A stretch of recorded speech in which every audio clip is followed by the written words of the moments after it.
Gai! Kamtuka stima. Gai, mimi napenda hivi. Shida yako nini? Kata stima. Wewe sio nifunze forex.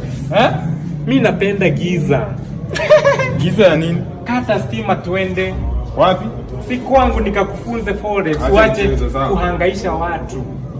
Wewe, hii ni kazi yangu, sihangaishi watu. Ninyi hamjalipa stima. Unakata nguvu za umeme, uko na nguvu za kiume. Wewe, hiyo inakuhusu aje? Si juu graph inaenda kupanda saa hii. Wewe, acha mchezo, sawa? Graph gani? Nakufunza forex, ukuwe na side hustle, utakuwa unakatia watu stima ukiwahangaisha. Wewe toka hapo, sawa? Kata twende. Na hii ni kusaga ama ni nyash? Wewe, uko sawa? Umemaliza. Wewe toka. Kwangu ni 4th floor. Wacha ujinga toka. Twende kwangu. Wewe, nakubebea hii. Wewe. Twende. Kameacha tools, katarudishia Kenya Power nini?